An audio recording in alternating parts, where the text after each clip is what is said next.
Bonjour à tous et bienvenue dans votre journal de ce mercredi 16 juillet. Ce soir, vacances et calendrier législatif oblige, on va s'intéresser à la taxe de séjour. Cette participation que verse chaque touriste au moment de payer son hébergement.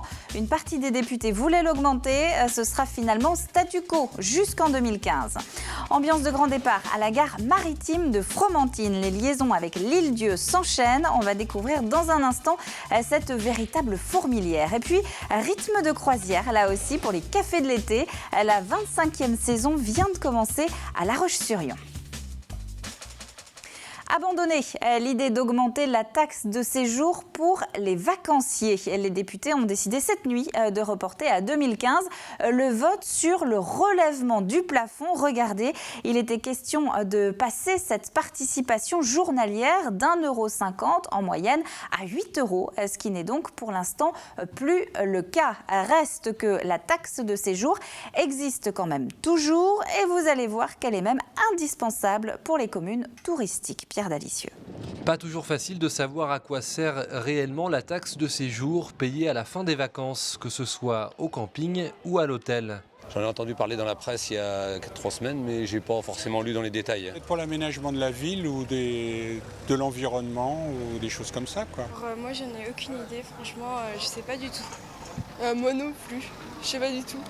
Pourtant, cette taxe de séjour, elle est utile, elle ne va pas dans les poches des hébergeurs. Au contraire, ce sont eux qui doivent la verser, mais dans celle des communes. Une sorte d'impôt qui, théoriquement, permet de financer le surcoût engendré par l'arrivée des vacanciers, que ce soit des dépenses de fonctionnement ou des dépenses d'équipement. Exemple avec Notre-Dame-de-Mont, 2000 habitants l'hiver, 25 000 l'été. Autant de résidents temporaires qui grèvent le budget de la municipalité et qui doivent donc s'acquitter de 20 centimes pour les campings les plus bas de gamme, à 80 centimes pour les hôtels les plus étoilés. Une taxe qui chaque année finit dans les mêmes caisses. Cet argent qui est collecté par la taxe de séjour, elle est utilisée surtout pour la communication et pour l'office de tourisme. Il faut savoir que l'office de tourisme est subventionné en majeure partie par la commune de Notre-Dame-de-Mont. On lui verse une subvention annuelle de plus de 123 000 € et les 96 000 € collectés par la taxe de séjour vont à l'office de tourisme. Cadrés par des fourchettes de temps et de montant, ce sont les communes qui déterminent la période de perception de cette taxe de séjour. Sur le littoral vendéen, c'est en général de Pâques à la fin du mois de septembre, avec pour la Vendée, comme dans quelques autres départements, comme nos voisins de Charente-Maritime, une taxe additionnelle de 10 % reversée au Conseil général.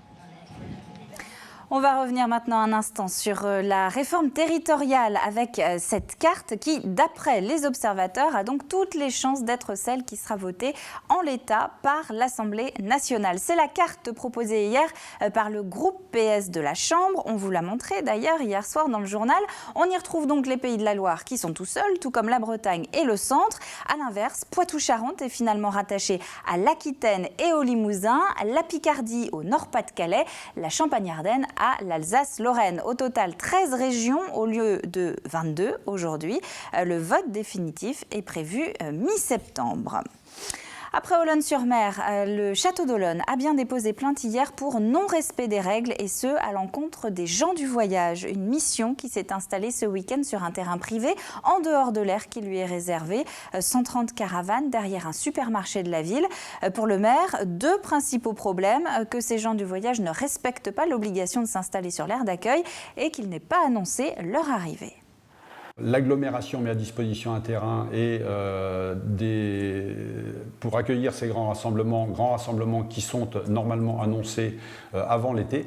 Et donc dimanche sont arrivés sur la commune du Château d'Olonne un grand rassemblement non prévu qui a décidé de s'installer sur un terrain privé et raison pour laquelle la ville du Château, répondant aux obligations réglementaires, a décidé de porter plainte contre cette occupation illicite. Et puis on apprend également aujourd'hui qu'une quinzaine de familles s'étaient installées dimanche dans l'ancien camping municipal de la Faute-sur-Mer, terrain qui avait été inondé par Xynthia et qui est depuis classé en zone rouge. Sous-préfecture des Sables-d'Olonne et mairie de la Faute sont intervenus. Tout le monde a été évacué ce matin. On va remonter un petit peu plus au nord maintenant, du côté de Fromentine. Si vous avez déjà eu l'occasion de vous rendre sur l'Île-Dieu, il y a de fortes chances pour que vous ayez embarqué dans la gare maritime de cette commune. Une véritable fourmilière qui tourne en ce moment à plein régime. Anthony Jamin. À Fromentine, l'été est bien là. La plage accueille ses premiers flots d'estivants et juste à côté, la gare maritime ne désemplit pas. Après les ponts du mois de mai, la première grosse vague de départ, c'est bien le week-end du 14 juillet. Aujourd'hui, les allers-retours entre le continent et l'île-Dieu sont nombreux, alors pour qu'aucun bagage ne soit perdu, la gare maritime s'est dotée de panneaux avec des codes couleurs. Bleu pour les départs, orange pour les arrivées. On met à disposition des chariots à bagages pour tout de suite amener les bagages dans les conteneurs qui sont faits pour cela. Et donc ne pas se tromper entre les bagages départ et arrivée puisque les bateaux se croisent. Avec 60 000 passagers en juillet et 80 000 en août, réserver sa place pour la traversée s'impose. Au guichet, on est paré à toutes les demandes, même si aujourd'hui la météo facilite bien les choses. C'est très important quand il fait beau. On a moins de monde déjà dans le hall, moins de bruit, on est plus serein, les gens sont détendus, ils ont la plage à proximité. Donc quand il faut attendre le second bateau, il n'y a pas de souci. Nous sommes à quelques minutes de l'embarquement. Les passagers font pointer leurs billets. Les marchandises sont-elles embarquées selon des plans de chargement très précis? Dans des départs comme ça, on réserve le garage essentiellement aux bagages et également au plateau pour les vélos. Donc bien sûr, lorsqu'il n'est pas prévu d'affluence comme aujourd'hui, on va de 2 véhicules à 6 véhicules en fonction bien sûr du trafic estimé. Aujourd'hui, c'est l'ensemble de la flotte de la compagnie qui est sortie. Les 2 navires à grande vitesse, le Pont-Dieu et le Châtelet, et leurs 430 places chacun, ainsi que le caboteur mixte, l'Insula Oya 2, ses 250 places passagers et ses 150 tonnes de fret. Aujourd'hui, on a 7 départs de Fromentine, autant de l'île-Dieu bien sûr. Une journée comme ça brasse jusqu'à 2000 personnes.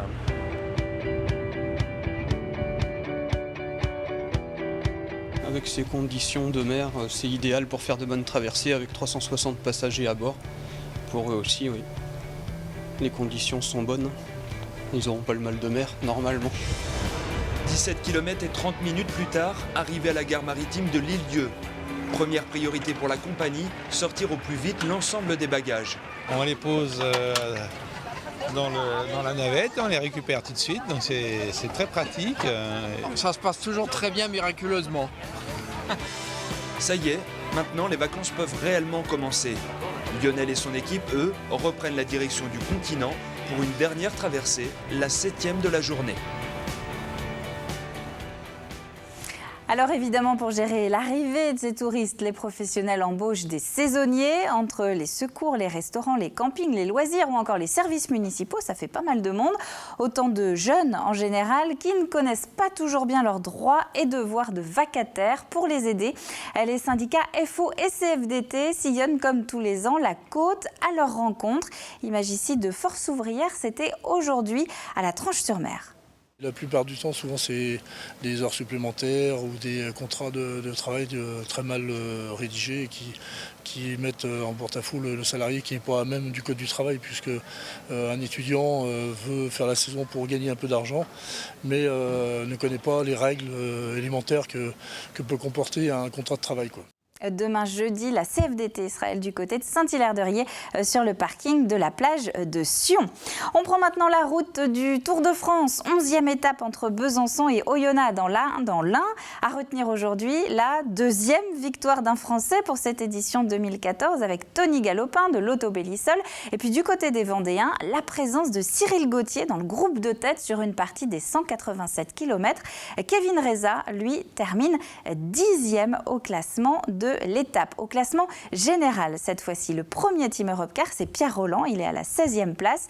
Le Chalandais de la Française des Jeux, Arnold Jansson, fait lui 38e. Demain, Bourg-en-Bresse, Saint-Étienne. Dernière étape relativement plate avant l'arrivée des coureurs dans les Alpes. Alors tout ça, c'est très masculin, vous en conviendrez. Mais il faut savoir que la Vendée accueille le mois prochain le départ de la Route de France internationale féminine. Première étape le 10 août autour de Mouilleron-en-Parais. Départ le lendemain pour Ligné, c'est en Loire-Atlantique. 15 équipes, dont une d'Australie, sont sélectionnées. C'est une fierté parce que nous sommes terre de sport, terre associative et nous sommes très souvent connus, Mouilleron-en-Parais, pour nos deux grandes figures que sont Delattre et Clémenceau. Et là, nous voulions aussi mettre un coup de projecteur sur le sport, le cyclisme, avec de nombreux jeunes issus de notre club local, de la Châtaigneraie, natifs de Mouilleron ou de Saint-Germain, qui pratiquent le vélo. Et nous souhaitions pouvoir porter un événement international autour du sport féminin. La route de France internationale féminine, c'est donc à partir du 10 août, départ de Mouilleron-en-Parais. Stromae s'apprête à enflammer le festival de poupées. Alors pas le traditionnel amphithéâtre de verdure, puisque le Belge se produit demain soir au château de la Barbinière, devant un parterre de 25 000 personnes. Une soirée à guichet fermé, et prévoyez d'ailleurs d'arriver tôt si vous avez un précieux sésame. Les grilles ouvrent dès 14h pour les plus motivés. Dimanche dernier, c'est le festival Urbano de Boufféré qui était invité à Saint-Malo-du-Bois. Coopération avec Poupées pour célébrer le football et la finale de la Coupe du Monde. Battle pour le moins insolite, mêlant, vous le voyez, danse et ballon rond. On va terminer en musique. On va prendre le temps de terminer en musique même. Depuis 25 ans, La Roche-sur-Yon propose ses cafés de l'été, toute une série de concerts gratuits dans les jardins de la mairie. L'édition 2014 a commencé jeudi dernier. Grégoire de Châtillon. 21h45, c'est parti pour le premier concert des cafés de l'été.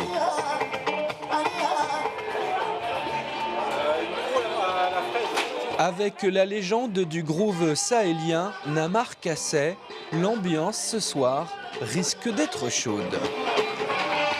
15 minutes plus tard, enfin, le public danse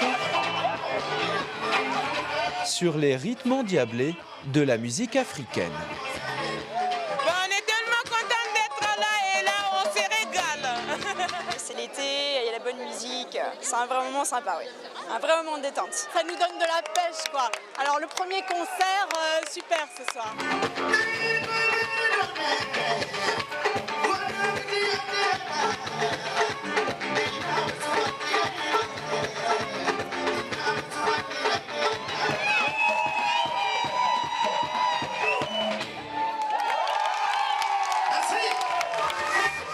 Le public est envoûté. Rien de tel pour décrocher, se sentir loin, voyager. Et donc, nouvelle édition des Cafés de l'été à La Roche-sur-Yon demain soir, jeudi 17 juillet. Vous retrouverez alors Cimarron ou Cimarronne. Ce sera de la musique bolivienne. Ne comptez pas sur la nuit pour respirer un petit peu mieux demain. Il va faire chaud. On passe à la météo, vous l'avez compris. Les Sables d'Olonne et l'Île-Dieu pourraient même, attention, se réveiller avec 20 degrés. L'après-midi, 29 à 32 sur la côte, jusqu'à 34 dans le sud Vendée. Un temps qui devrait se maintenir vendredi avant l'arrivée des orages dans la soirée. Le bulletin complet, c'est dans un instant avec Armelle Pavageau. C'est la fin de ce journal. Merci à vous de l'avoir suivi. On se retrouve demain, même heure, pour le prochain point sur l'actu vendéenne. D'ici là, très bonne soirée à vous tous sur TV Vendée et à demain.